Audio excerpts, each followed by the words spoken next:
Thanks for listening to the Swearing In podcast, where you'll hear the origin stories of those who chose to serve. So ground your gear, take a seat, and listen up. The Swearing In podcast starts right now.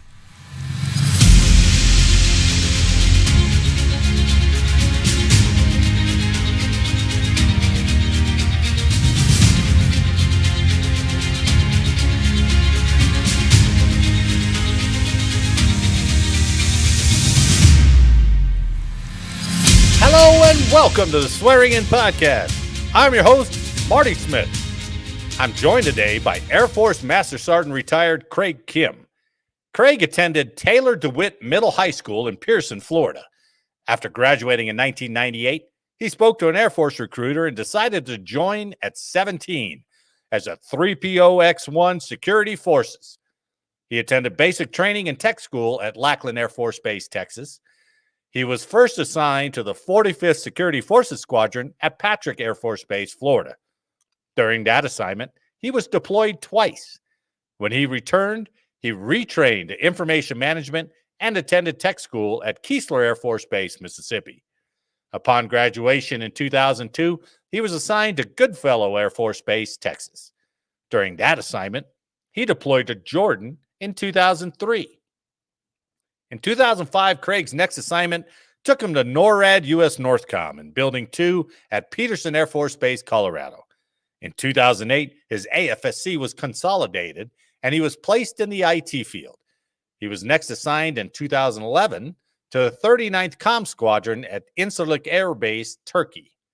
Upon returning in 2012, he was assigned to the 460th Space Comm Squadron at Buckley Air Force Base, Colorado. In 2017, he was promoted to Master Sergeant. And in 2018, he took his final assignment at the Joint Improvised Explosive Device Organization in Reston, Virginia. Craig retired from the Air Force on 31 July 2020. Now, this concludes your pre-brief, so let's get on with the interview. Joining me today is Master Sergeant Craig Kim, retired from the United States Air Force. Craig, thanks for coming on the podcast, man. Thanks for telling your story. I appreciate it. I'm looking forward to it. Appreciate the invite.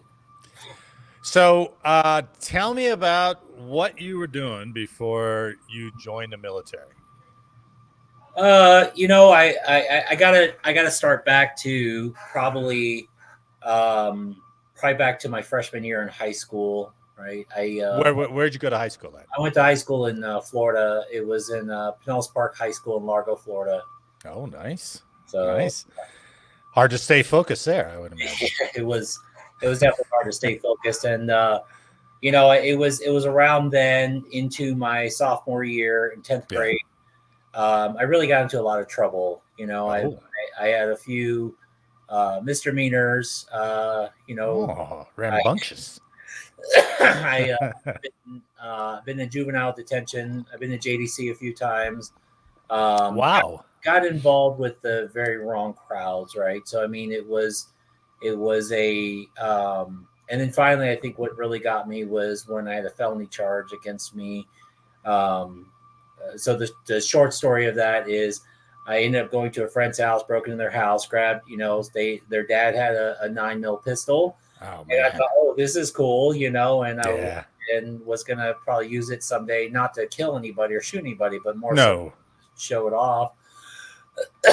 And at the end of the day, I found out he was actually one that was currently on probation, and they came in, searched his rooms. They say, "Whose gun this is?" Man.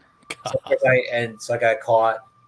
He told me it was me, and sure enough, at the end of the day, I got arrested and all. I think that is a pivotal moment in my life, because it was, I did, I think, it was 300 or 400 hours of community service. Wow. Spent a week in jail, was on probation for probably, I think, 6 or 7 months.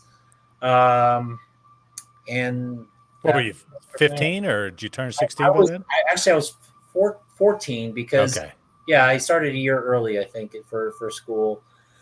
And then from there, in my 9th and 10th grade year, got in a lot of trouble. My my GPA at the time was like a point Oh, jeez. 42 or something like that. Really? Yeah.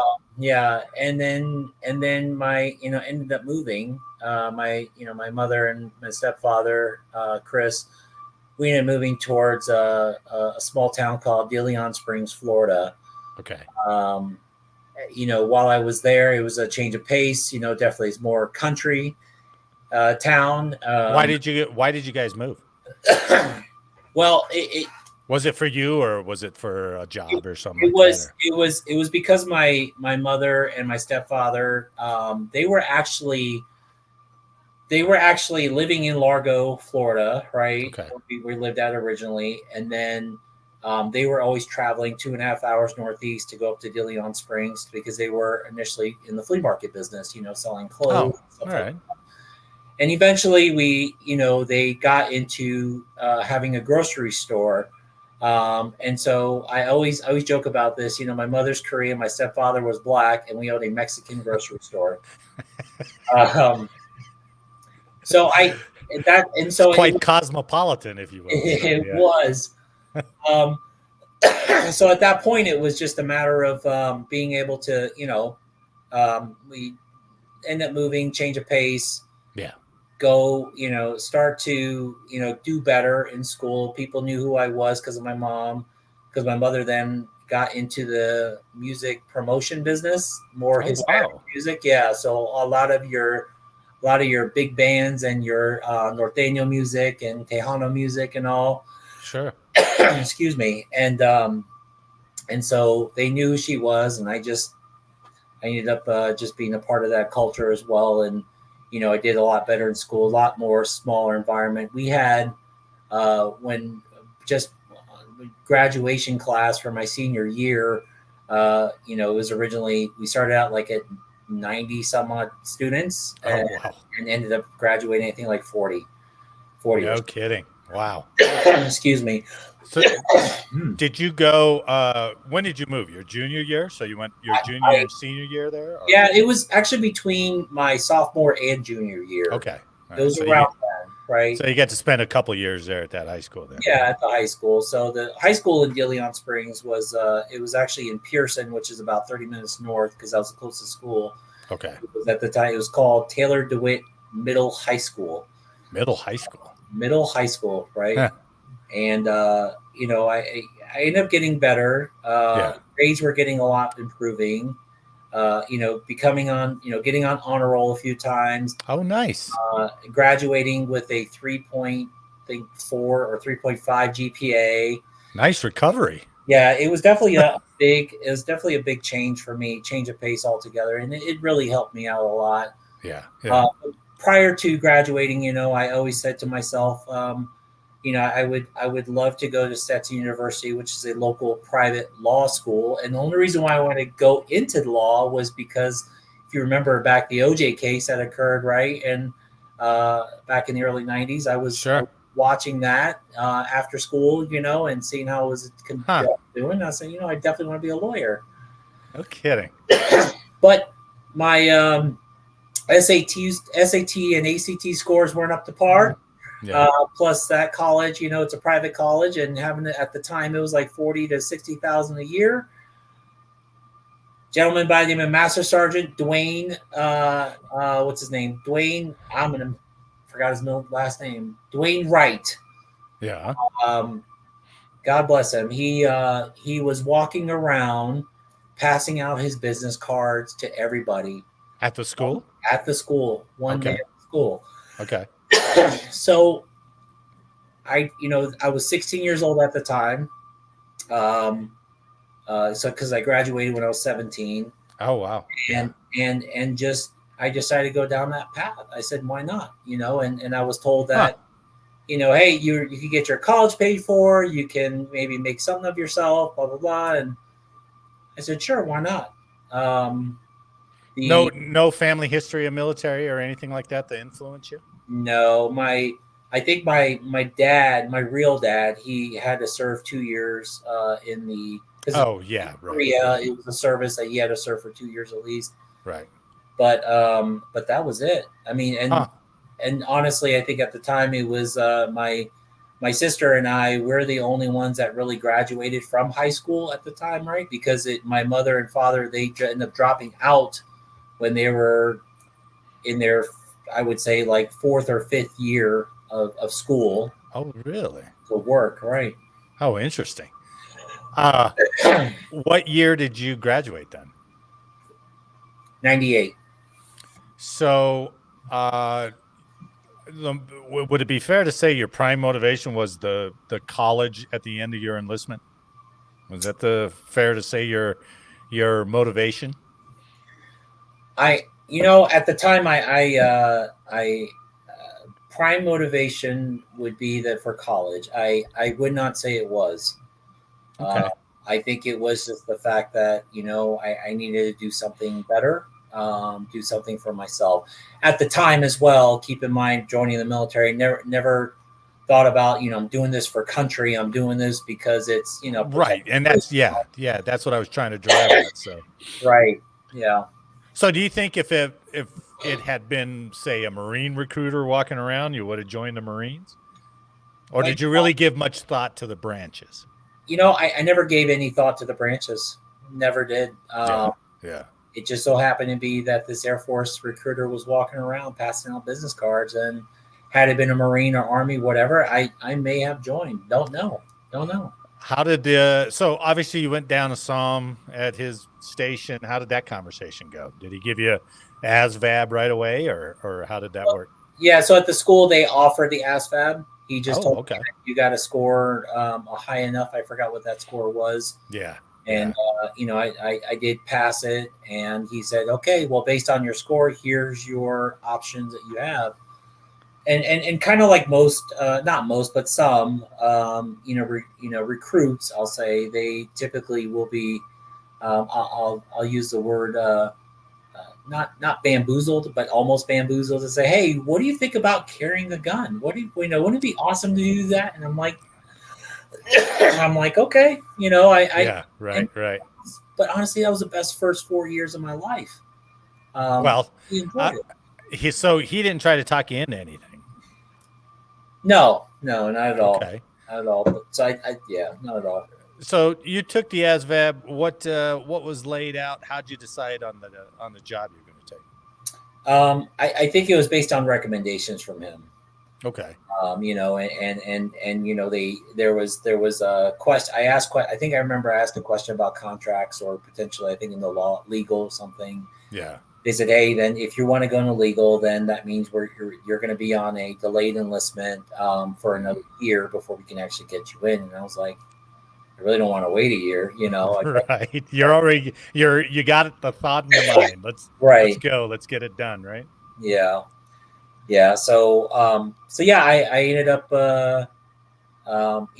when we chatted a lot.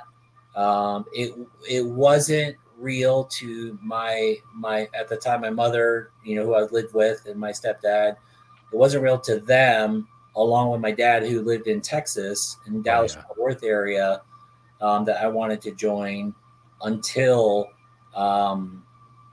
first off, my mother and stepdad, when they saw the recruiter walking into the grocery store, and they wanted to talk to me, and I kind of told them, I want to join. I want to do something different. I don't want to be stuck in a town for the rest of my life, and whatever. So it wasn't real for my dad in Texas until the recruiter showed up to his door asking him, would you mind signing this paperwork for your son? Because at the time I'm 17. You're 17. Right. So they had to sign away. Did they pull you aside, try to talk you out of it? I know my dad, my stepdad, Chris, who I really consider my dad. Yeah. He was very proud of me. He was very happy for me to actually. That's great. Yeah. My mother, of course, being a mom, she was very concerned. She didn't know, or you could get killed, you go to combat, all this stuff, right?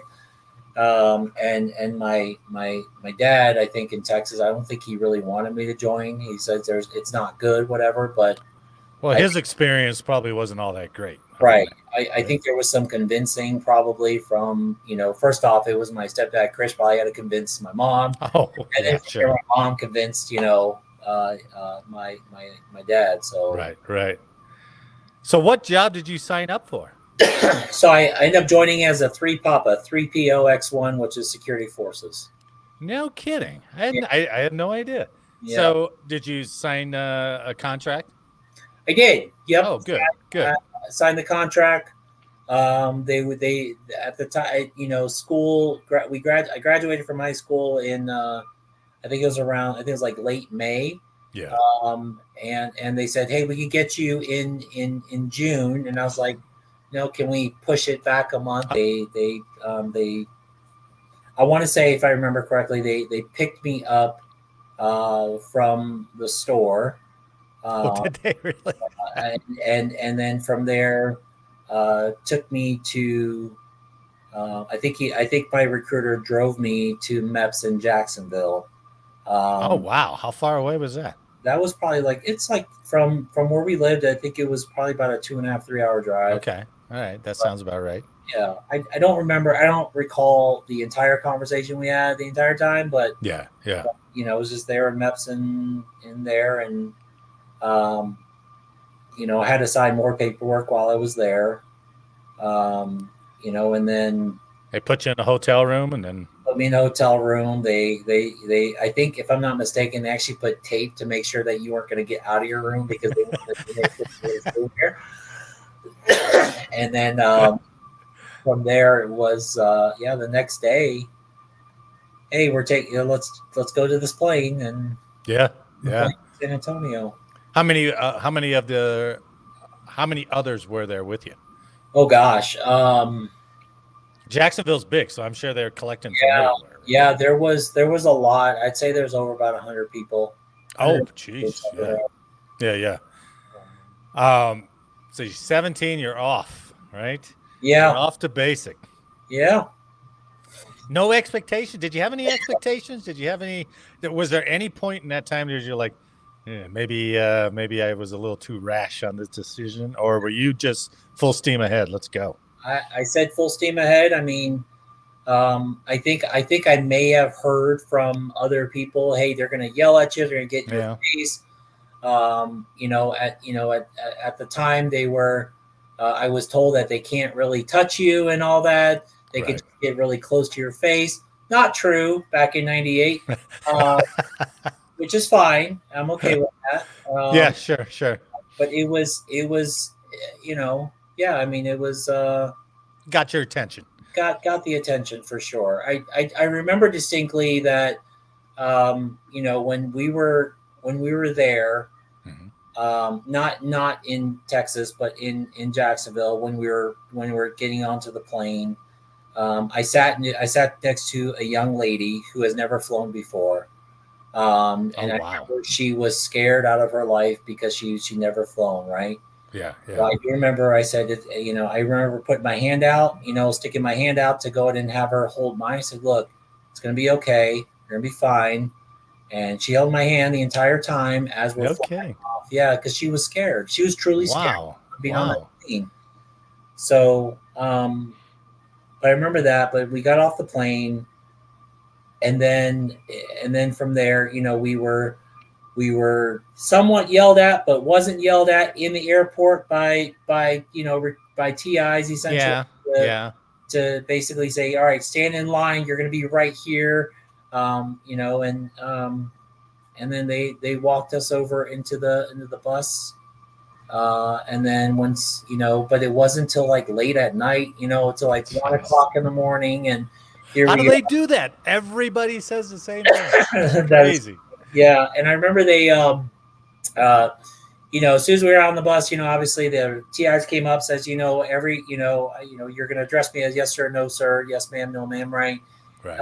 As soon as I ask you to, you're gonna move off the plane or get off the bus and follow the line. What's funny about that scenario was the fact that the TI was so calm, very easy to talk to. He was listening, he was very, talking to us there on the bus.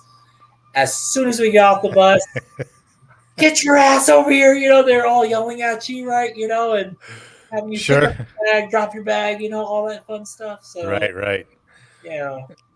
You know, you look back on it and you chuckle, but at the time you're like, "Holy what's going on, man?" Yeah, exactly. Right. Okay, how did basic go for you? Now, I didn't ask. Were you athletic in high school and stuff? Were you not worried about the physical piece, or? No, I was definitely not athletic in high school at all. I felt like a fat slob essentially. You know, I don't recall when my weight was before basic, but afterwards I do recall that my family said, "Man, you look very thin." You know, it's like yeah, about $180 or $170, I think is what it was. Never athletic in high school. Doing a push-up sucked. Trying to do sit-up sucked. You know, trying to run 2 miles at the time sucked. I mean, it just sucked.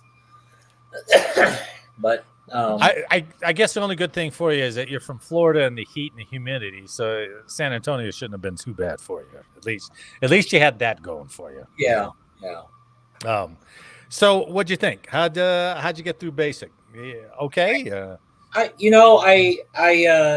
just remember a few snippets of it. Right. I remember. I was part of you know, I was part of a group. You know, guys on the second floor, women on the third floor. Right. You know, we had the open barracks. You know, I think it was about 24 beds on one side and another 24 on the other. And they were top and bottoms, right? So right. They, you know, just trying my best to get through basic, especially with the physical fitness portion of it. Was not the greatest. I do remember specifically the very first night, you know, finally we got to bed at like 2 or 3 in the morning. Then 2 hours later, they came in. I just remember Welcome to the Jungle playing really loud. Oh no. All these TIs coming in with garbage cans, and like so they were hitting the garbage can. Right.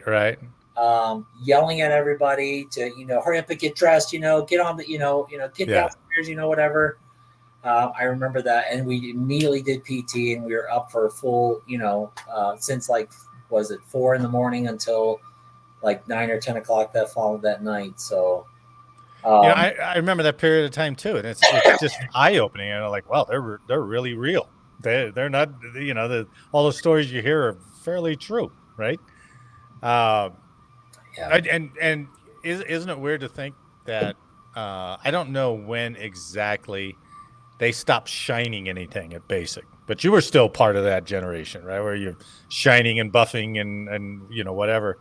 And now I don't know if they shine anything anymore. To be honest, I don't think they do either. I don't think it's crazy. You know, I remember, you know, I think we were the second flight in that did not have to iron everything. Oh, okay. So instead we it's funny what we ended up doing. We ended up improvising because they wanted, you know, when the underwear had to be folded, you got the front of the underwear. People are using tweezers to pull it out to make sure it's flush. Right. Socks as well were flush. Yeah. You know, uniform, the BDUs at the time, you know, we would use our canteens, our plastic canteen filled up with hot water as hot as possible and try to iron it out. Oh, that's pretty good. I never heard of that one, but that's pretty good. Yeah, and then of course they taught us how to shine the shoes, what you're supposed to do, how you're supposed to, you know, blouse your pants, right. You know, and how you're supposed to wear the uniform altogether. I mean, were you a cotton ball or a finger guy for shining? Could you ever shine it with your fingers? I've tried that a few times. It didn't quite work out so well. But I know, me neither. I could never do it either. So. Cotton ball for sure. Cotton ball or whatever. I think people were using. What is it, like women, like stockings? Oh yeah, the nylons. Yeah. Nylons? I can never do that either. I don't know why. Yeah. So, when did you find out where your first assignment was going to be? You know, it was. Was that at tech school, or were they telling you at basic? It wasn't until tech school. Okay, all right. Wasn't Security Forces Tech School is right there, isn't it? Yeah. Yep. So you just you graduate, and then you're off across the street, essentially. Up on a bus, get off the bus. They were a little bit more, you know, they were a little bit more at ease. but they were still harsh if necessary. You were phased back then too, weren't you? In phases back then as well? Yes, I was. I remember that. Now you brought that up, I just remember that. I started at phase 0 until right. How long was your tech school? So mine was, I think, 16 weeks because I ended up being security versus law enforcement. Law enforcement, I think it was like 12 weeks or so. Security ended up being an extra 4 weeks. Okay. It was, I loved it. It was great. Really enjoyed being there at tech school. Finally turning 18, at tech school, while I have other people who are 21 are in that phase where they go out and drink or whatever. I wasn't one of those, unfortunately. Right. Not for a while. Yeah. Not for a while. Our friend Eric Perrott is a retired Master Sergeant Security Forces too. And I think he went the security side instead of the law enforcement side as well. Yeah. So he'll be interested to hear your story. All right. So tell me some memories you have from tech school. So there was a thing called, you had like security, right? Security duty. There certain flights were required to do the security duty at tech school, where you had to man the gate, when people come in, checking IDs and stuff. Right. And then of course you had to walk around and stuff, and all. And I couple of scenarios, like, obviously we had guys that were drunk that would actually go try to hit on the TI.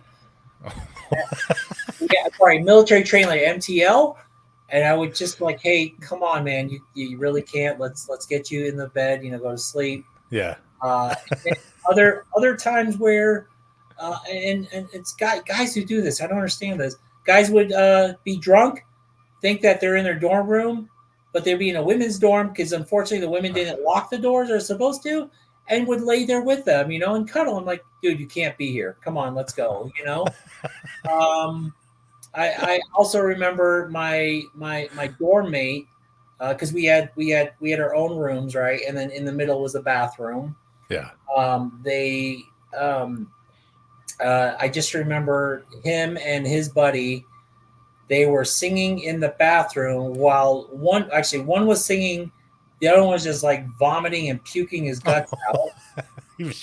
Was he trying to mask him puking by singing? I don't know if he was doing that, or if he was singing about drinking and stuff, and it's just like, dude, it's like, you okay? Is everything all right? To me, I thought it was pretty funny. But more so, going through comprehending, understanding the textbooks, right? As far as what we learned about both not law enforcement, but more security, how we're supposed to set up security, being the guy who was able to carry the 60. I was a 60 gunner. Really? I love being the 60 gunner. Never wanted to be an assistant gunner, the one that's carrying around the bag, No, and the bipod or tripod, whatever it is. I don't know if you carried that or not, but yeah, that sucks.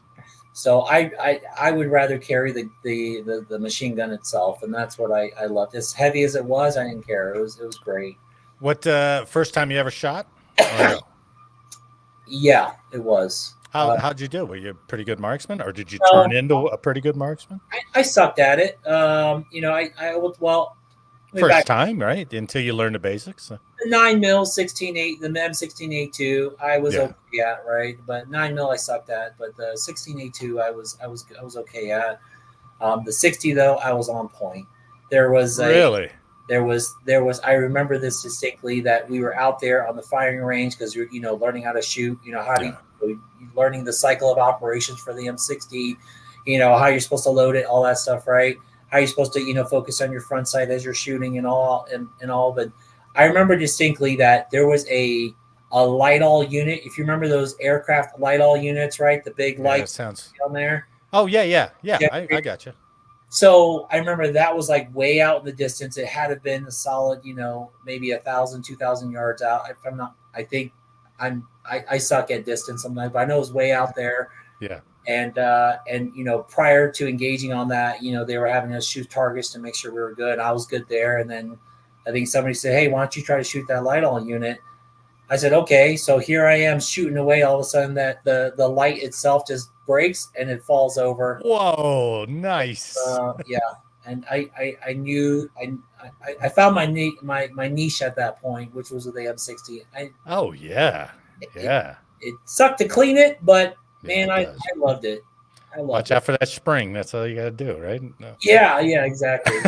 You take that base plate off. So, anything else that you really excelled at, or did you really hate it? Was there anything that was it the extreme at your tech school? Nothing really extreme. I mean, we went to Camp Bullis. We were up pretty much every night, all night, doing air-based ground defense training. Right. I really, as much as the time when you're in the moment at the time, it sucks because you're up all night, or whatever the case is. I enjoyed, putting camo paint on and just out there and, low crawling if I need to, whatever it is, and doing what I had to do. So yeah, it's like the closest AFSC to the Army, really. I mean, you're doing all Army tasks there. Right? So exactly. That's really cool. Yeah. It was awesome. I really enjoyed it. I can't think of any point where it sucked. Yeah. I will say that, I think my happiest moment is when I graduated. I think that was my most happiest moment that I graduated. But prior to graduation, finding out where I was going to be stationed at. Yeah, it was great. Did your parents come out for your basic or your tech school graduation? Yeah, so my recruiter actually flew out, which was great to see him. Yeah. My mother and my dad, who lived in Dallas anyways, was there along with my stepdad too. Nice. And it was awesome. I mean, honestly, it was great. And I'm sure for them that was a hell of a relief to see you graduate, standing tall, looking good, considering what 4 years earlier, the trouble you got into. So it had to be a big relief for them. Definitely a big, I would say it was a positive change. Yeah. But so it was a positive change for sure. Okay. So they opened the big book, and where are they telling you you're going? Patrick Air Force Base, Florida. Cocoa Beach. Where did you want to go? Where were you hoping to go? Overseas? I didn't care. I think when I filled out that dream sheet, I may have put Patrick down. I said, why not?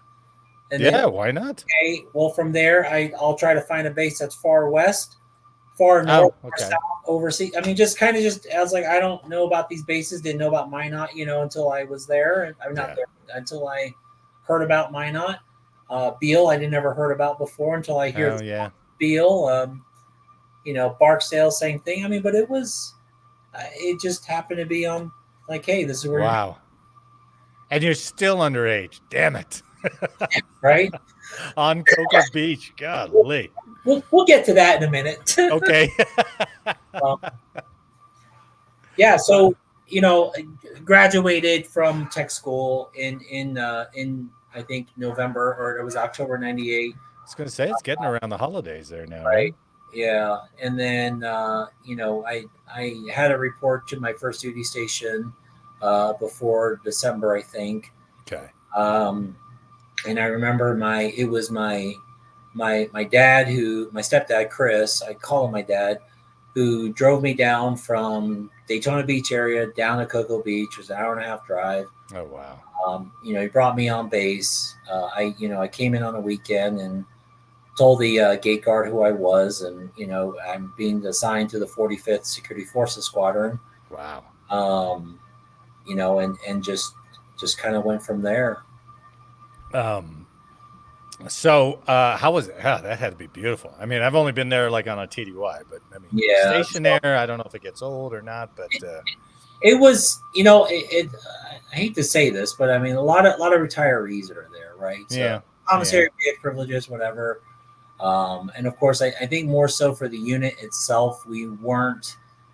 We were there supporting Cape Canaveral primarily, but on base, I think the commanders and the chiefs at the time were more focused in on how your appearance looks, the administrative side of things versus how how do you handle certain situations. Right. That can get frustrating. Yeah. It does. It gets very frustrating, and I just but it was part of the job, I guess. And just out of curiosity, were you guys involved? Were you extra involved when they had a launch? I mean, did you have to clear the ground or the launch pads or anything like that? No. That's a bummer. Patrick is about probably 30 to 40 minutes away north of Cape Canaveral. Okay. All right. So you're there. I assume you did a 4-year enlistment, right? Yeah. So I did. I did about 4 years as a security forces guy before I retrained. Oh. But we'll get to that in a minute. Okay. I was my time at Patrick was awesome. We definitely did a lot of being the lowest ranking, you're always on the gate. You're always salute everybody coming in, checking. Remember if you remember the decals that were on the cars. I was just going to ask you. We just talked about that the other night about those damn vehicle stickers and pain in the assholes was. It was always tough to tell if the green, which was for contractors, versus the blue. Right. It right. Are you saluting them or not? And don't make that mistake. Yeah, right. Make that mistake, then the base commander finds out, who tells your commander, who tells you, tells supervisor, just goes down. Shit just rolls downhill from there. That's true.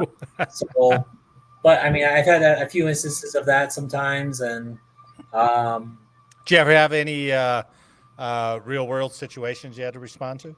There was a few. And majority of the action really occurred on night shift. I was on day shift, Bravo flight. Of course. Yeah. And my very first supervisor, I'll never forget him. I actually him and I actually met up a few years ago for the first time in over 20 years. Wow. It was at the time he was Senior Airman Brian Walters, and he really helped me through a lot of it. Okay. I really appreciated him for all of the mentorship and the training that he did give me. I think I was like one of his first troops, and he didn't know what the hell to do because he had to, in order to become a supervisor, you had to graduate from Airman Leadership School. What were you when you stepped foot on Patrick? What rank? What rank? Airman Basic, slick sleeve. Oh, you were. Wow, you really started at the bottom. I did. So it was and so there's a few incidents. One that we had a firefighter who had hung himself in his full dress blues. We had another incident where a gentleman ended up blowing his head off on the beach. Oh my God. We also had I'm trying to think what was the other one. Suicide, I think there was another suicide there, and a few others too. And I remember having to respond down to South Housing at the time with another guy. Yeah. Because this lieutenant colonel, female, called 911. I think she did it on purpose, not on purpose, but on accident. But it was straight up she wouldn't let us in. We had to still do protocol. We had to still walk through, make sure everything's good. She had dog shit all over the floor. Her house was in complete disarray. Mind you, she's a lieutenant colonel. Right. So you saw to treat her respect and all.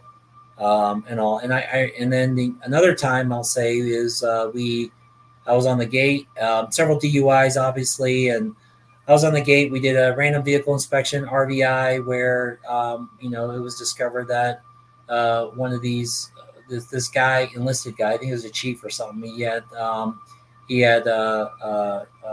kitty porn in his vehicle. Oh no! In the vehicle? In the vehicle. Oh my God! Underneath his under the not the hood, but underneath the trunk where the wheel well is.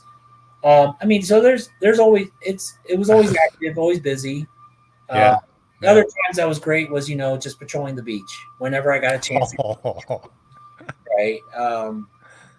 It was always good to do that, at the end of the day, it was, and then this was pre 9/11. Right. It was great. And then what? I was just going to ask you, were you there for 9/11 or did you PCS? So what? Yeah. So I was there. It was 3 years into my enlistment. Yeah. From July 8th, 98 was my first day enlisted. Okay. So, about, I think a couple of months before my 3-year enlistment, which is when you can technically go in for a retrain. Right. I was like, I don't know if I could see myself being a cop for the rest of my time. Now, granted, while I was a cop, I still deployed. We still went to Kuwait. We were in. Oh, you did? Well, how long did you go over there? I was in Kuwait for 4 months. 4 months there. Okay. And then we went to I went to PSAB for about 3 weeks because they said, well, we don't need Patrick here. We got this. So it's like, all right. So we just came home. It's a long flight to tell you that you don't need you out there. Right, so. Exactly. So, I decided to go to MPF, the military personnel flight, saw what I could retrain into, and ended up retraining into an information manager, 3 Alpha at the time. Oh, okay. And my package was approved a couple of days before 9/11. Wow. So. Did you have a date to go to tech school? Yeah, April of 2002, I think is what it was. So how did 9/11 affect you guys? I mean, I generally understand everybody went to, highest state of readiness and bases were locked down, and but what did Patrick do specifically, or what did you do specifically? So I remember more specific. I remember the night before, my wife at the time, we're divorced. We haven't, we got into an argument the night before for some reason. I ended up sleeping on the couch. The next thing you know, she gets up, she wakes me up. She says, "Hey, babe, you got to watch this." Watching TV, saw the planes hit the tower, and it was technically my day off. But I ended up, getting dressed, started calling my supervisor. I said, "Are you watching this? You see what's going on?" And my immediate thought was, we're going to get recalled. So I immediately got dressed, got all my chem gear, everything I needed, and then reported in. And so we ended up going in ThreatCom Delta immediately. Right. And then we were in Delta for approximately, I think it was almost like I want to say about 6 months. Damn. Technically, Delta, you're not supposed to sustain no longer than, I think. Right. That's what they said. Yeah. So, but, of course, I was an armorer as well. So I had to report in, 2 hours before, stay there 2 hours after. And 9/11, a couple of days after 9/11 was my birthday. Wow. Turning 21. Oh no! Jeez. So my wife even though the commander and them told us, no one can drink, everyone needs to be sober. My ass went to Chili's. I think my wife and I said, it's my 21st birthday. Can I get a beer? So got a beer and started, just drink it, and that was it. Yeah. But security wise, it was. We were definitely in lockdown, and of course, nobody was coming or going on base for a while. Right. But we were there, and then we got word that the AFTAC building, the Air Force Technical Application Center building that was before used to be butted up right up against A1A in Cocoa Beach area, right across the beach, and they had windows on the front. They got a credible threat where I think it was my rumor is there was a master sergeant who identified somebody taking pictures. OSI then came in and said, can you point out who my person might be? They pointed him out. They did a lie detector test on this guy. He passed. And it was like, okay, this is a credible threat. I think potentially one of the top 20 that was most wanted. So what we were doing is on A1A, we shut down A1A from the very north side of the base to just before the strip club that's there. Yeah, all yeah. the way to the south side of the base, just before Pineda Causeway. If I'm not, Damn. so we closed off the entire stretch of road, set up posts out there as well. Always did patrols on the beach, and it was that way for a while. And then they ended up putting, at the time when I was there, the windows were still there in the front, but they put like these metal grates essentially across the front. Yeah, yeah.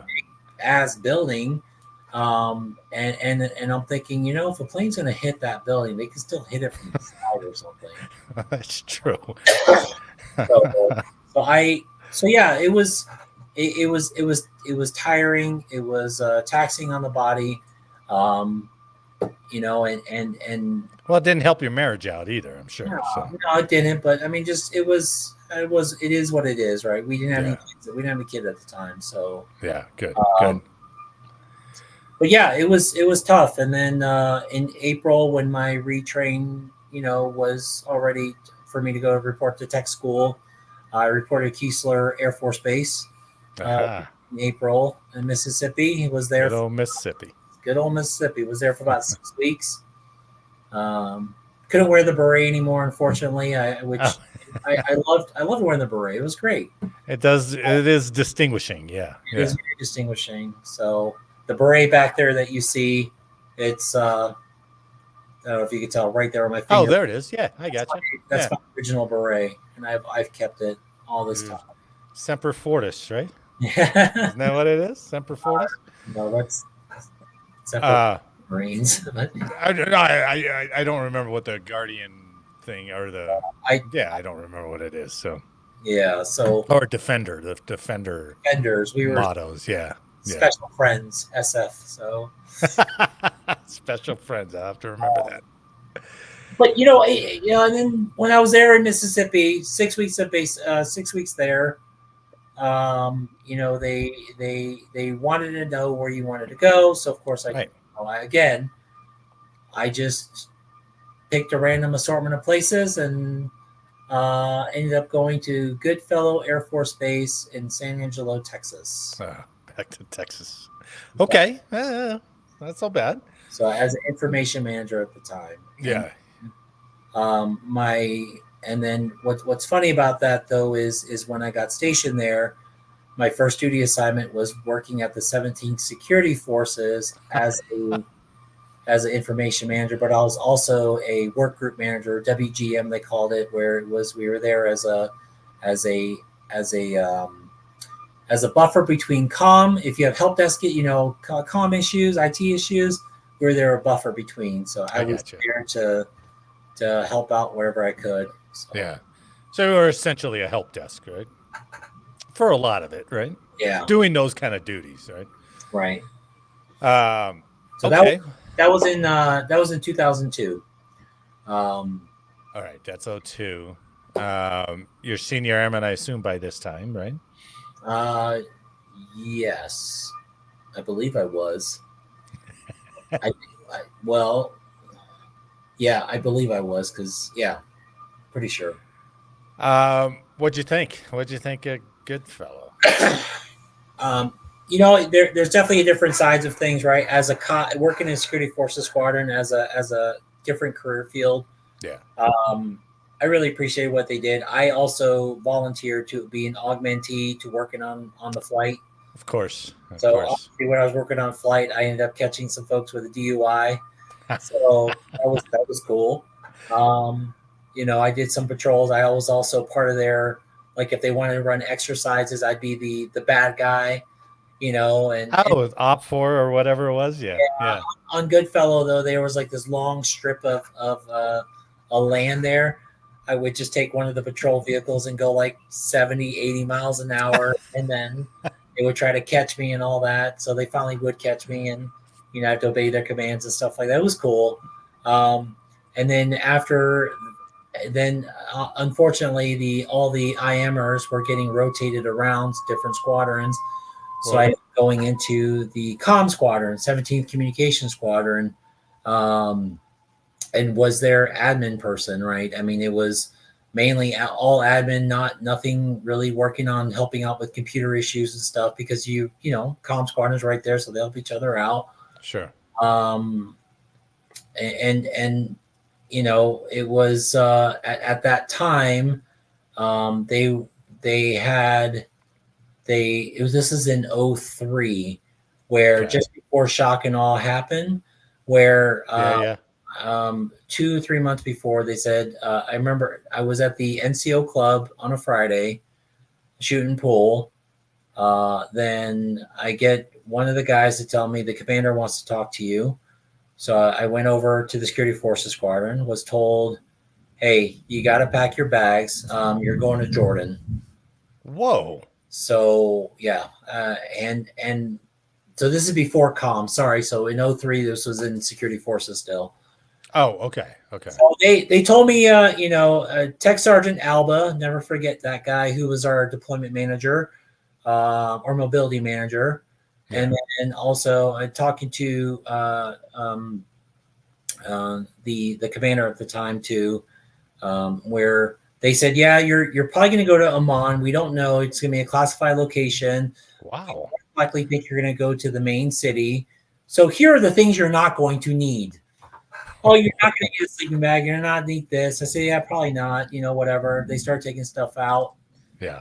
And sure enough, when I got to Jordan, I went to a place called Azraq, Jordan, which is right in the middle between Amman, Jordan, which is west of me, and then you got I forgot what border that is. I think Iraqi or Syrian border. That's right there. Okay. Air base. Nothing is there. So what I had on my back plus what I had was with me. And it was, we started setting up shop. And it cleared us. I mean, you did this as Security Forces, right? Oh, I did as a information manager, as a 3 Alpha. Oh, you went as the information manager. Okay. Yeah. All right. So sorry, I don't know why you got that confused. But yeah, it was, going out there, it really, there was a huge medical tent, that they were setting up there as well. Because if there were going to be any casualties or any issues, that was going to be a stop point before they moved on to Germany. Oh, yeah, yeah.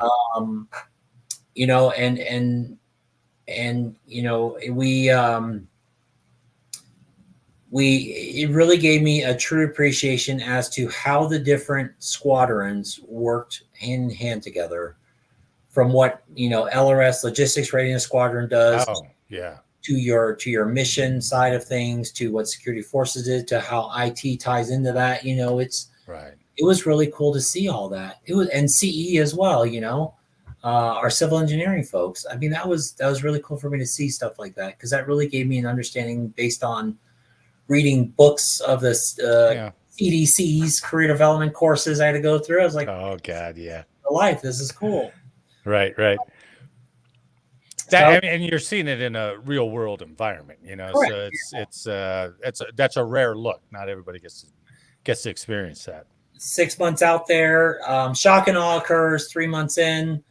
We had our Patriot missiles out there. Army was out there, there to protect from missiles going over to I think Israel at the time. So to shoot them down if necessary. We've been in MOP levels a few times, and all.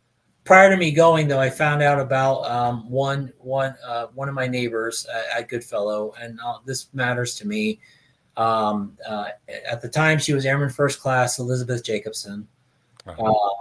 She was the first Security Forces female to actually go into Iraq. Wow. She was killed in a IED attack. Oh, you're kidding. Oh my goodness. This is, we got recalled in. I remember I got getting recalled in, and they told us about that. They also told us about Brian Colfage, Senior Airman Brian Colfage, if that name doesn't ring a bell. It does sort of ring a bell, but same guy who got involved with this whole build the wall deal. I can't remember the guy's name. Steve Manning, Bano, whatever his name is. Bannon? Bannon, yes. Yeah. He got involved in that. Unfortunately, these days, but back then he ended up being a quadriplegic or a quad amputee. Yeah. Because he was also hit by a rocket motor or something. Oh, wow. But Elizabeth though Jacobson, she was my neighbor. She was the one. I remember she was taking care of her sisters. Jeez. And she lived right across from me. So her and I would chat every now and then. I was staff sergeant. She was A1C, but it didn't matter to me. I was like, hey, how's it going? Are you doing all right? Yeah. And that really hit hard. And then of course going overseas to Jordan was different for me. Being a part of that war essentially. But yeah. But it going back a little bit, it was I was told, hey, you're going to leave 72 hours from now. And then finally, when everything got, I got deployment records ready, I got everything else ready.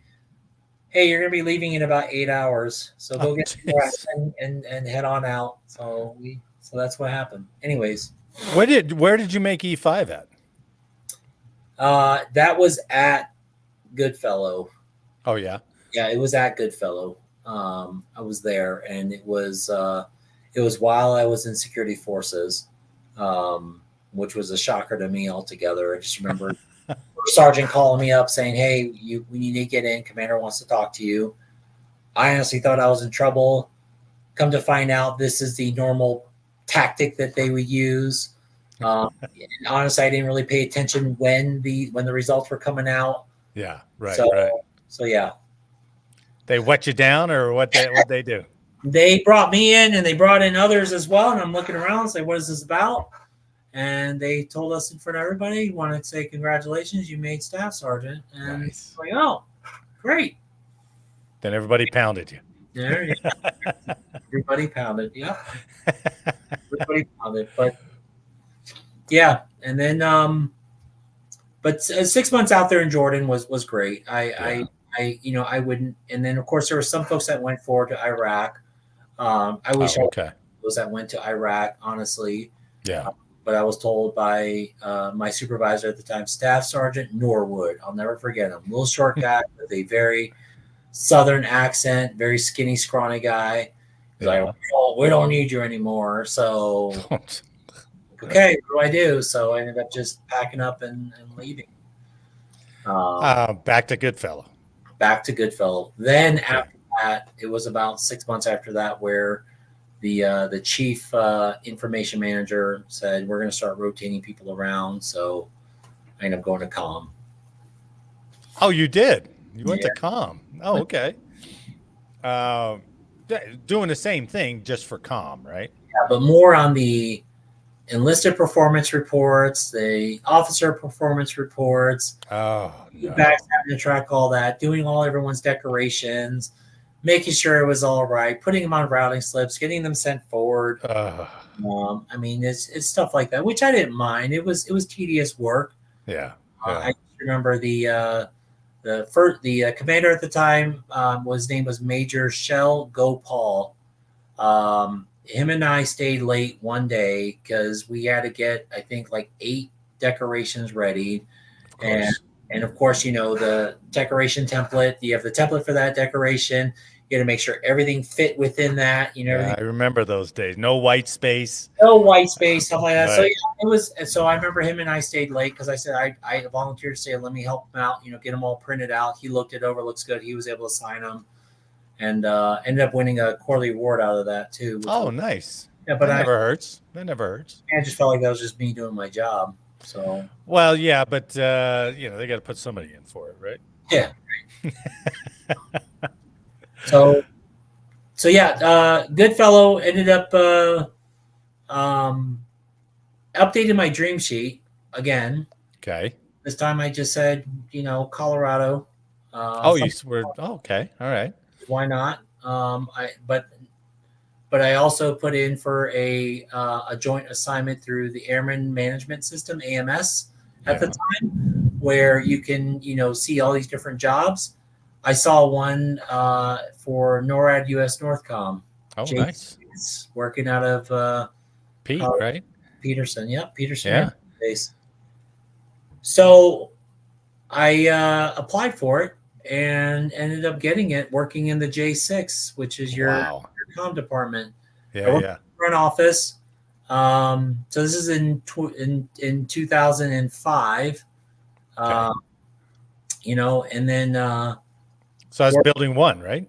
Is that building 1? Building 2. Oh, building 2. Okay. Yeah. Building 1 was your Air Force Base Command. Building 2 was obviously the NORAD-USNORTHCOM. Building 3 was your That's right. Yeah. Okay. Command. So I ended up working the front office for J6. So at the time, it was a 2-star Admiral, Nancy Brown. Liked her. My very first supervisor outside of the Air Force was a Gunnery Sergeant, Laura Zamora. Which she was amazing. She really helped guide me through a lot of things, both personally and professionally. And at the time as well, we had the XO or AO, whatever, action officer or executive officer. At the time, he was a major, Stephen L. And then we had a secretary, Paula Hickerson, myself, and then a contractor by the name of Carlton Pavillon. So that's one thing I wish I had done better in my career, was remember the names of people at these assignments. You seem to have done that very well. I didn't do that very well at all. I should have written them all down. They made an impact on me. Form. You know, and you know, it was great working in that environment, working under, and then there was IT1, Sandy Crutcher. It was great working in that department, and of course, you know, having our senior enlisted leader for J6 was Chief Master Sergeant Rob Westfall. So it was great to have them as well, and it felt good. I mean, just being able to, you know, manage the calendar for the deputy J6, which is at the time was a Army Colonel Lawrence Klooster, before it switched over to an Army Colonel Jim Coleman. Jim was he was very easy to manage. Check his calendar, get everything scheduled I needed to, you know. I was helping out with routing packages as well. It was great, but I mean, showing up there in that environment, in a joint environment, I ended up just like on the second or third day, I walked around all of J6 bases. Hi, I'm you know, Sergeant Kim, new guy that works in the front office. Want to go around and introduce myself, figure out what you guys do, and chat. Yeah, so smart. Then in 2008, still at over there, I ended up the commander's comm team requested me directly to be part of their CCIT, working directly for the 4-star. So that was awesome. Look at all this exposure that you're getting, and all the things you're learning, and the people you're networking with. Fantastic. So working up there in the CCIT office, it was I remember IT1 Robert Dunsford. Also, my immediate supervisor, like another gunnery sergeant, Frank Chofa. We also had IT1. I can't remember his last name now, Willie something, but it was a great group that we worked for. So what ended up happening was, at the time, it was Admiral Keating. Admiral Keating was on his way out. Admiral Card. General Renouart was the one that was after Admiral Keating. So I worked under General Renouart, the 4-star at the time. So we traveled everywhere with him, the aide de camp, obviously the XO, his personal assistants, essentially, I call them. Of course, with his special detail as well as special, OSI people, basically. Yeah. And traveled everywhere. I mean, we jumped on a private jet, on a G5 or a G3, and we would fly from here to DC or here to Mexico, here to Canada, here to California, everywhere in the U.S., the northern range of America. We did take a trip out to Australia and also Iceland, because he had a business deal out there, and we set up comms everywhere we went. We had a secure room that we set up in the hotel. You know, we Damn. that on the plane that he had STE access, right? You know, the Wow. Yeah. being able to do video chats, make sure that, you know, we were able to connect them, make sure he's fully connected everywhere we went. You were setting those up for him, right? Yeah, it was me and another guy, one depending on who went, right? Yeah. But we'd also have to lug, they schlep all the bags as well to the hotel, drop them in their rooms, get all the room keys, all that stuff too, and all.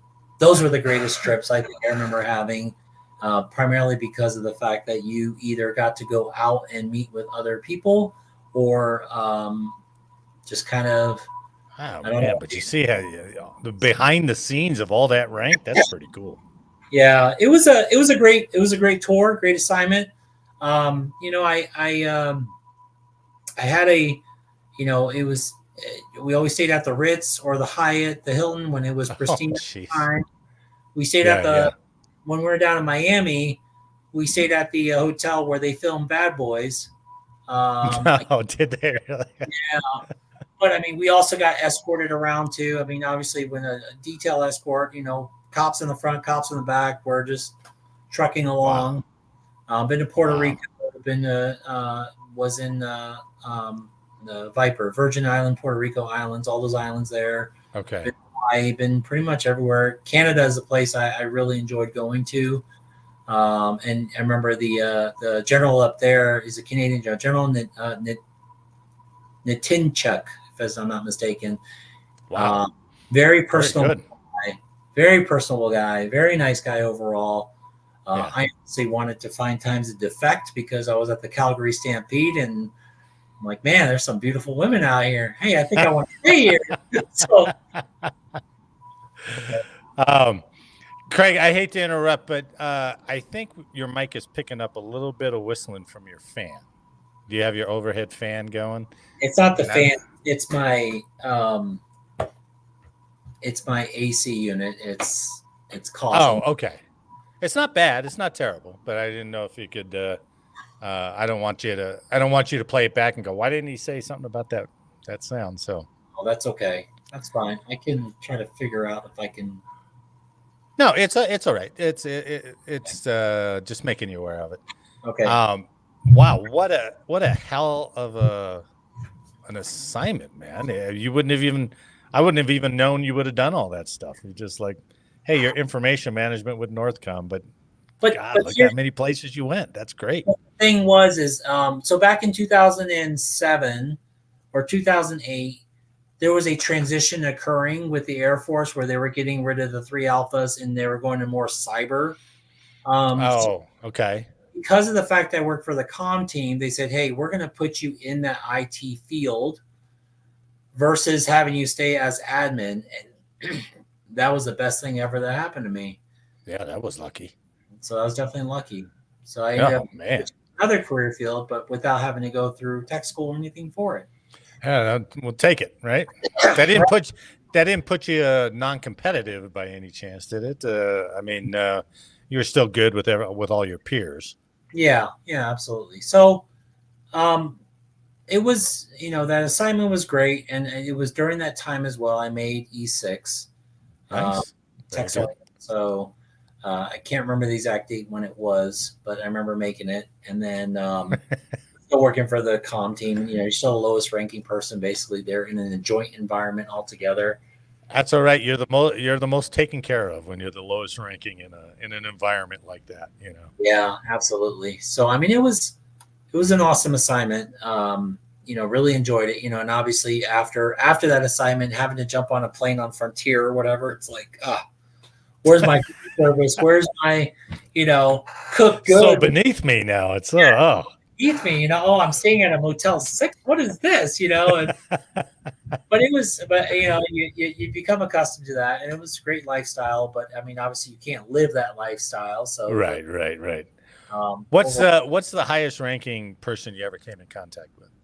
It was definitely definitely a 4-star. Who was part of a joint environment. I also met while I was because he decided to come around. He was a senator at the time, Barack Obama. Wow. and shook hands with everybody. Yeah. My favorite assignments, or my favorite TDYs while I was there, was being able to go to NASCAR races, because I'm a huge NASCAR. Ah, you're kidding, really? And sitting on the pit box of anybody, right? If I wanted to. Oh man, those were the best. Who was your driver back then? So back then it was Dale Jr. Dale Jr. Of course. And, and any at the time is also Elliot, not Elliot, Steve Park and Michael Waltrip, part of the entire DEI crew. That is something that I enjoyed. I really liked seeing them and got their autograph. Was able to go into I remember going into the pre-meeting that they would have, that's closed doors, right? Oh, so yeah? all the drivers there, and you're standing there. It's pretty cool just to see and watch. And those were fun assignments. God bless, I would say so. Man. All right. So how long or when did your NORTHCOM assignment come to close? That assignment closed out in April. Was it April of 2012? No, it was January of 2011. January 2011. Because at the time, after 5 years there, it's kind of like, okay, I want to do something else. Sure. Time to do something else, right? I got a lot of memories basically in Colorado Springs. That both are, it's bittersweet. But I ended up applying for a job at Incirlik Air Base, Turkey. And ended up getting picked up for it. So I was like, cool. So I worked at the Comm Squadron. There was, when I worked there at the time at the 39th Comm Squadron, for the 39th Air Base Wing, it was a great assignment overall, because it was, they were trying to figure out where to place me there, whether it was going to be, working the help desk side of things, or am I going to go into a program management role, or am I going to go into, working for LMRs, land mobile radio stuff. So did you have a preference of what you wanted to do? I wanted to go into the program management, right? Yeah. I wanted to be project manager up there with those guys, but that was a different field at the time. And your cyber folks are a different career field as well. So for me, it was, they put me in asset management, which also was in charge of not only all the IT equipment that's out there, but also regarding land mobile radio stuff too. Which I'm happy. I'm glad about, because there was the guy who was so-called mentoring me in the help desk arena. He was a tech sergeant. I will never say his name, but he ended up getting arrested because he was on leave, went back to his home station, right, to go see his family and all. Yeah. Decided to say, hey, I'm going to go to this little girl's house because she wants to, have fun, and he was willing to have fun with her. Ended up in jail for a while. I'll just say that. And of course, he ended up divorced, and now I think he's living in Alaska somewhere. So I had heartache with me seeing him again. If I was going to, I probably would be in jail over there at some point. Oh yeah. Anyways. But yeah, I worked in the land mobile radio department area primarily, and we had I remember the guys, Tech Sergeant Keith Clay, who was there with me helping out. At the time, he was a A1C Mike Harold. Now he's a Captain Harold in the Air Force. An A1C Megan Rockamontes, who is out of the military now. There's another kid, Senior Airman Johnson, who ended up getting out of the military too. But I primarily worked the land mobile radio side of things, and I worked with 3 Turkish contractors. Tulahan, his name was Tulahan Toran, Murat Doğan, and also Coşkun Durmaz. Those 3 guys were amazing. Now, granted, I was their contracting officer rep, and you're not supposed to accept gifts and all that stuff. But I would ask that question. Hey, Turkish folks are very giving. That's just are. So what do you do? What can you accept? What can you not? Right. $20. Yeah. Okay, whatever. But they would always pay for my food when we go out of town. I'd be with them. They would take me on different adventures, and I'd sleep over their houses. Every on the weekends maybe, because we go fishing the next day or whatever the case is. It was fun, because a lot of the folks that was over there, they didn't want to get out of their dorms. They felt safe at base, right, on the base. Yeah. My ass was out on a bus going, I have no idea where, just going traveling around to see what's around. And the locals would stare at me, but I mean, it was fine. It was just, I would say hi and speak Turkish, speak the language. I actually went through, I remember going through the Turkish 101 class to learn the language itself. And oh, really? Picking up a lot of it. So when someone speaks it, I can understand them, but it's good. So you get there in 11, did you say? Got there in 11. It's a 15-month tour. The guy I'd always talk to, he was a tech sergeant, Rashid Mohammed, Mo. He went by Mo. He showed me around the place. Him and I would always hang out pretty much on the weekends. Yeah. His tour was coming up was done in January of 12. Mine wasn't until April.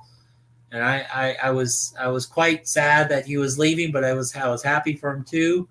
Yeah. So the last 3-4 months, it was kind of like, I just don't feel like doing much. I'm ready just to go.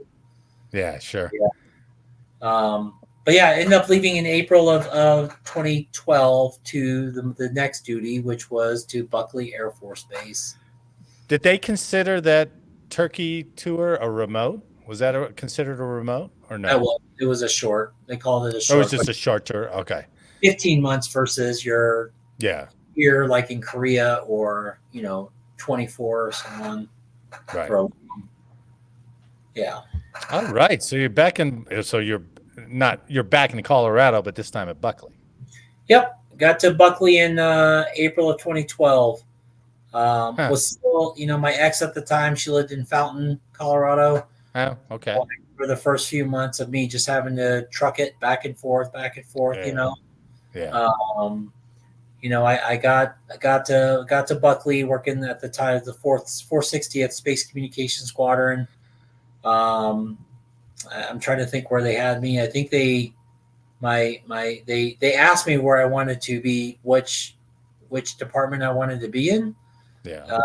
So I just told them, I said, I think project management would be great. I'd love to do something like that. That's what you wanted to do before, right? Yeah, exactly. So they brought me into project management. My supervisor, I have two that really stand out, and also the superintendent of project management course was a senior master sergeant, Phil Weingart, who's retired. And my first supervisor was a master sergeant. Blanking out here now. It wasn't Weisbeck, but before Weisbeck, it was Master Sergeant Michael Rutherford. So Michael Rutherford, then it became Nathan Weisbeck. Those guys really guided me through. Again, every duty assignment up to this point, they had somebody helping me through understanding the job, understanding what I needed to do, and all that. God, that's really lucky. Yeah. So being a part of that, and then working with Tech Sergeant Daniel Trigo, who really helped me through as far as understanding project, understanding how things are supposed to be ran, what deadlines we're meeting up against, what we're trying to do. And that's where Sivers comes in. Yeah. So building out the ring, the DWDM dense wave, duplex, multiplexing, whatever wave that went through. That's amazing. 3 or 4 different bases to include the base out in California, working with CenturyLink at the time, Lockheed at the time. Oh, yeah, that's right. At the time, and understanding their processes as well, and going to the various mission control stations around, just driving over to Schriever, checking out what they're doing, how they're building out the SOC floor, the Special Ops, I forgot what SOC stands for, SOC. Space Operations Command, or Yeah. What does it stand? It Space is. Operations Command, I think. So. So working out there, going to the Space Operations Center. Oh, thank you. Yeah. I remember Shriver's Space Operations Center was a blank space with gym equipment. That's what I remember of it. Going back, it was like it's all built out. All right. It's same with the MCS, that building at in Buckley. Yeah. It was definitely just a blank floor, and they were starting to build in the fake floors. Putting the cables through and all, and going back to see how it operated after the fact was amazing. Yeah, that's really cool. Did you make E7 at Buckley? I made, so at the time we had higher 10 years. As a tech sergeant, you go up to 20 years, I think. Yeah. And it was at about my 17th year when I finally made it. Oh, that'll work, right? That'll work. So, and that was because of great commanders I had that really helped me through. Mainly, there was at the time he was a major, I believe. I see his face, but I don't remember his name. He's going to kill me for this probably, but I don't talk to him now. But he understood where I was coming from a compassionate standpoint as a leader, wanting to get things done, how to make things better. And it was just who I was. I was very much of a passionate leader as much as possible, always thinking of team. Anytime I won a quarterly award or whatever, I'd call everybody else up, part of that team, say, hey, come on up here. It's because of you guys. It's the reason why I got this. And I want to say thank you. So I made E7 in 2017. Forgot that I had applied for an assignment at JIDO in Reston, Virginia, which is the Joint Improvised Explosive Device Organization. Wow. I get a call telling me, hey, my name is Colonel Fontaine, Major Fontaine. You applied for this position. I want to know, what your thoughts are. What are you trying to do? Because again, at that point, being from at Buckley from 2012 till 2018, I was just kind of getting worn out. That's a long time. Yeah, that's a long time. So I ended up going out there in 2018. But wow. Wife now, because she was like, she's like, how do you get out of this if you didn't apply for it? And so I was like, I don't know. So I went back and looked at AMS. I was like, shit, I did apply for this, but this is like a year before. Sure. So she got mad at me, but she did the move. She did the move with me out there for 2 years. Okay. And that assignment in Reston, Virginia, I was there as E7. Yeah. Had civil service, folks that were leading the group. Oh yeah. We had a GS-14 that was in charge of the mission ops IT, which had a bunch of contractors from various contracting organizations, from Booz Allen to Northrop to Lockheed to companies, right? Yeah. So I made friends with some of those, right? Some of those folks, and it was great to hear from them and understand what they do. The job that they tried to assign me up for was doing records management, but I was like, no, I'm not a records manager. I'm in IT now. This is my field. This is my job. This is what I do. And I kept on trying to hit that home as like, this is what I do. I am not a records manager. I won't do that. And that it just wasn't that wasn't part of my job. Yeah, sure. So I get out there. This is where I know it's time to retire. Okay. You work for a joint command, right? And you work out there at a joint command, with a bunch of civilians and contractors. Contractors, I really appreciate it. They are definitely the backbone of the work. They really get everything that they can. Unfortunately, the civil service people, her first name is Kathy. I'll never forget her. She was the contracting officer representative for these for who she's in charge of. She would always treat them like total dirt. Say, do you know who I am? Or I remember one time she was wanting to talk to one of the CETA folks, and the CETA folk, person wasn't there. So she's like, well, she was there, but talking to somebody else, and someone else picked up the phone for on behalf of her. And I just remember Kathy saying, you better tell her that the contracting officer representative wants to talk to her right now. Like that. Man. And she was loud, and we're in a small space. And I told Kathy a few times, I said, Kathy, calm it down. She goes, you're not going to tell me what. And so I closed the door. I said, you're not going to talk to people this way. This is not how you can't demand respect. Of course, she kind of take my career a little bit to say, yeah, I don't think he really belongs here. He belongs somewhere else, maybe working for DITRA, doing something else. So wow. My duties started out with trying to assist and be a part of being assistant corps at the time. Yeah.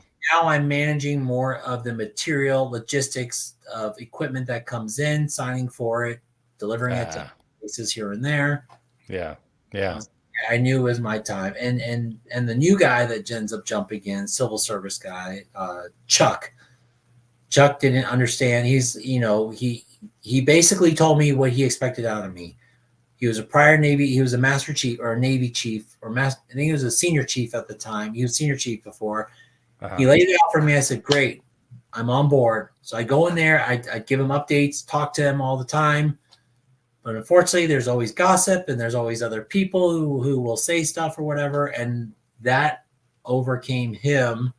So my duties kept on getting knocked down even more. It's amazing. I saw periods of that in my own career. I mean, you get into a certain assignment and it's just glorious. Everything works. You enjoy it. You look forward to going to work, a la your joint assignment at Pete. And then you get into the complete opposite assignment and you can't figure out why that is. I mean, you're doing your best, but everything seems to turn against you. And yeah, it makes sense when you start going, all right, I'm eligible. Maybe it's time. So yeah, it was great in the aspect of the fact that I was there in DC for retirement purposes, because I went to Loudoun County's Veterans Assistance. They helped me through all my VA paperwork. Nice. And of course, go to the Pentagon to go through the entire classes for a week, 2 weeks, whatever it is, going to these one-day classes that they had. Being able to just be there to where they can really process everything and go through the aspects of the physicals and everything they got to do, doing these sleep studies, doing determining your eligibility rating and all. So right. So and on top of that too, 6 months prior to retiring, I was able to jump in working for a small business under the DoD SkillBridge program. SkillBridge, prior, which was nice. So I would go into the office in a suit, essentially, working with them. And then March of 2020 hits, COVID happens. I'm like, I'm still going to the office. And they said, you can work from home if you want or not. I prefer to go in the office. Yeah. And then my wife said, babe, I think it's time for us to go back home. Huh. So I talked to the folks. Obviously all my enlistment paperwork is done. My out processing paperwork is done. I talked to the folks at my company, Silex Corporation out in Virginia, told them what's going on. I said, I would still love to continue being an intern, at least, with you guys. Yeah, sure. Why not? Kevin Miller, who was the CEO of who's the CEO, he agreed to that because I was doing such great work apparently for them. And I really enjoyed what I was doing that, plus also we had offices out in California. They're on the East Coast. You still got me. Yeah. So, I mean, it made sense, right? So you still, people from the West Coast can still chat with me.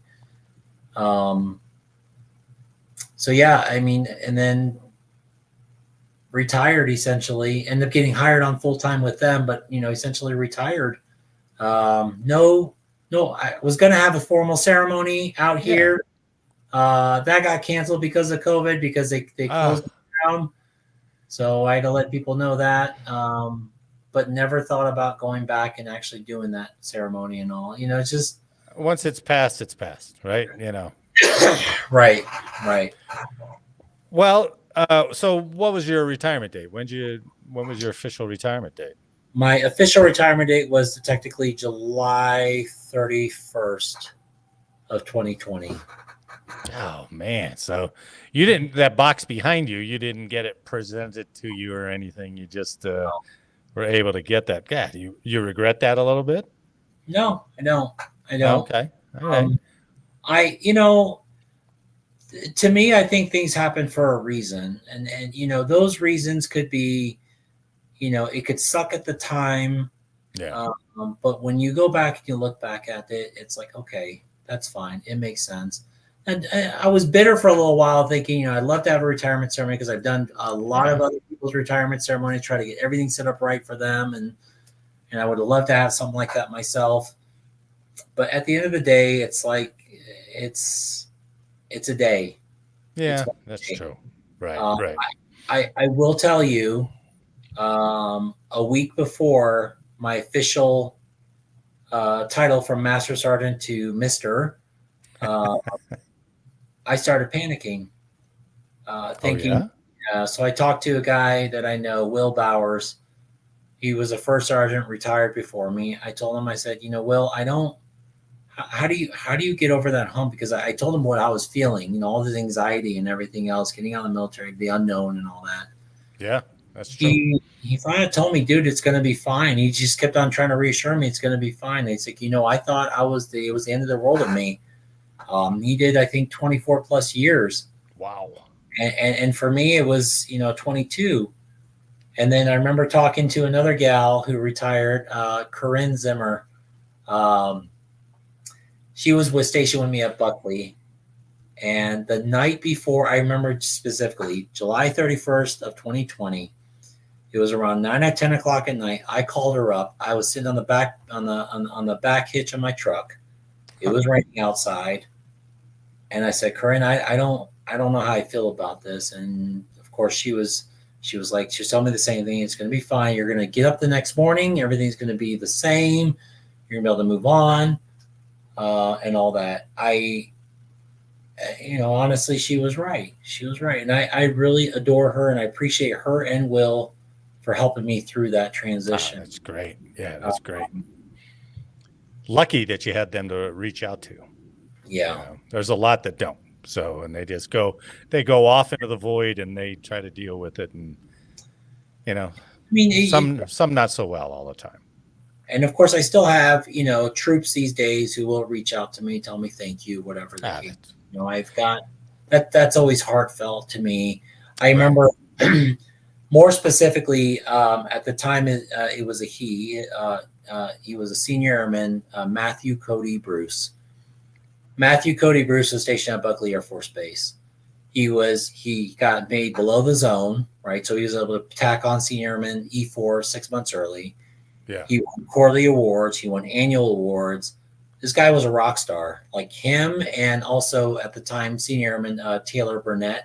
They were rock stars. They were true rock stars. Like, they were the ones that everyone wanted to come and help fix issues, problems, whatever case is, right? Oh, okay. Right. All the way up to the base commander, wing commander and stuff, right? Yeah. He comes to me one day and we're talking. I won't go in the conversation of what we're talking about, but he's talking about, I'm looking at transitioning. I'm like, okay, what does that mean? He goes, well, I'm, all my life I've been feeling like, I feel like I'm more like a female, blah, blah, blah. And oh, wow. So the one thing that he always remembered to this day, right, was other than the other topics we talked about, he says, the one thing he still remembers is don't be a bitch. And some context behind that was, it is, if you are in the process of transitioning or you want to be that person, don't flaunt it. don't, don't come yeah. to the office and, trying to be something, Right. force somebody to do that. I said at the end of the day, I told him, I said, I care enough to where, does his parents know?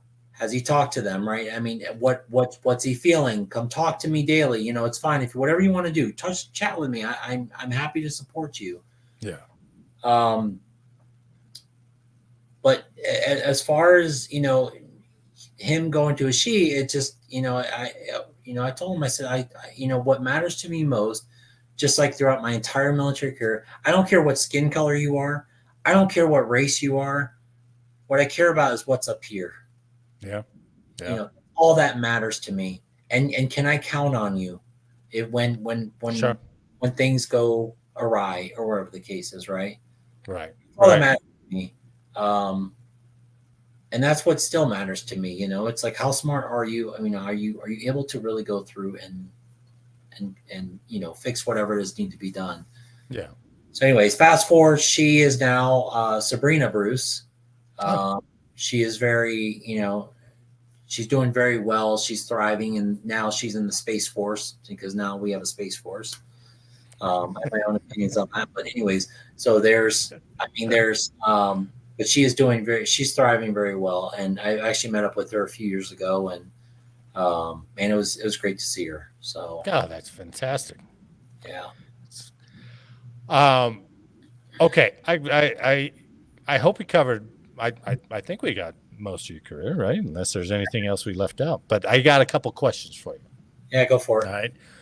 The last question I'll ask you is, tell me your proudest moment. But the question I'm going to ask you before that is, tell me your biggest ass chewing, if you remember it.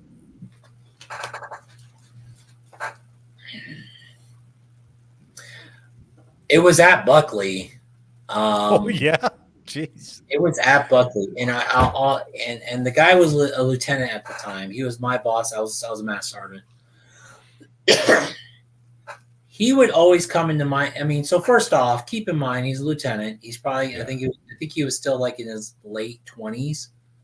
You think he'd be a little bit more mature, but he would always act like a kid. In the aspect of him wearing like really weird shades or thinking he's all cool and everybody, he's well liked or whatever. But I guess whatever ass chewing he got from the lieutenant colonel, he ended up rolling it downhill to me and to everybody else. But he would always get up in my face, like he'd be this close to my face, like that far away, and ask me, "Hey, where are we at with the SIPR migration? Where are we at with this? What's going on here?" I said, "I can't answer all these questions at once, sir, but let me go ahead and write them down and I will get back to you." He goes, "No, I need to know right now." And he got on my ass. He gave me a reprimand. He gave me an LOR. And I wow. I was like appalled. I was like, in my head I'm thinking, are you fucking serious? Yeah. Of course, but he literally chewed my ass. He had me staying at attention as a master sergeant, chewing my ass, and I was like, "Are you?" Wow. I said, first off, I originally told him, I said, "Hold your horses for a minute, sir. I've been in this military for over, at the time, 18 years or 17 years, and you've been in only for a few years. I don't need you to be treating me with such disrespect in that regard." However, and he basically had me, he said, "Lock it up. You're going to stand at attention." I said, "All right, fine." He goes, "Otherwise, I'm going to put it with what article it was, UCMJ actions for dereliction or disobeying a lawful order." Yeah, good luck at that. Okay, great. Fine, go ahead. So but he gave me an ass chewing for that. And I was quite peeved by that. Yeah. Fast forward while I was in DC, a couple of years later, him and I went to a promotion ceremony. Apparently he flew in for a promotion ceremony. Him and I chatted for a few. It was very cordial. Everything was nice, whatever, and as I'm leaving the base, I see him sitting on the side of the road waiting for his Uber to be picked up. And I'm like, fuck that guy. Then as I'm driving down the road, I said, that's not me. I turned around. I said, hey, ALT, or at the time he's captain. I said, come on in. I'll take you. Where you got to go? He goes, I go to Baltimore Airport. I said, cancel your Uber. I got you. He goes, are you sure? I said, yeah, I got you. So he hopped in the car. He had a great chat. Dropped him off. Just trying to be the bigger person, I guess you can say. Wow, that's amazing. I would have never done it. Good for you. Good for you. There are some people I just don't really care for as much, but right. But it is what it is. That's awesome. It's water under the bridge at this point. Well, I mean, why hold on to it? But you definitely were the bigger person. You should hold on to it and let it burn you up inside like I do. What comes to your mind if I ask you what's your proudest moment? I mean, I'm sure you had many of them, as we all did, right? But I think my proudest moment is the fact that I grew up. I ended up being the having that team mentality, being a passionate leader. At least I strive to be a leader versus a manager, right? There's always a different distinction. Right. I was always there I always did my best to be there for my troops, for every airman that worked under me. Always supported them wherever I could. And hearing even today, I mean, just them coming back out of the woodworks, weeds or whatever, woodworks, and just telling me thank you. Yeah, that's amazing. It's hard to accept because I never feel like internally myself, I've always done a good job, right? That's just anybody who gives me kudos, whatever the case is. I'm that type of person where I tend to cringe. I'm like, okay, thank you, but because you're a humble person, right? I do my best to accept it, but it just. I always appreciate them. Always try to keep tabs as far as what's going on with certain people. I think that's been really my biggest humbling moment or biggest proudest moment. And then fast forward to 2017 to doing learning how to do triathlons, and doing those. I also back in 2020 did a bunch of interviews. With Gold Star families that would allow me to do it, and that really hit home, right? I mean, some folks like Elizabeth Jacobson, right? I mean, talking to her mom, her dad, and her sisters that in 2020, this is like 8 years after the fact. Talking to Michael Snyder's mom and dad, he was killed by a drunk driver while I was at Buckley. Being able to talk to, at the time, Petty Officer Danny Dietz, Jr. He's the one that Navy, he was part of the SEAL team that was killed. Talking to his mom, Cindy, and Dawn, and just having all these interviews and being able to chat with them about their entire life, spending 2 or 3 hours, kind of like what you do here, right? But more so about them and who they were as a kid growing up. In addition to that, with the triathlons, so there's 2 different distances that I would carry. I'd carry the flag. There's there's a half iron distance where it's a 1.2 mile swim, 56 mile, 13.1 mile run. Right. The flag in honor of somebody. So I take the flag, fold it up, put a little note in there, and mail it off to them, saying this flag was flown basically. In a nutshell, it's basically flag was flown, or flag was carried in honor of so-and-so. And then same goes with the full, you got double the distance, right? 4 mile swim, 112 mile bike, then a 26.2 mile run afterwards, carrying the flag. Never train with the flag.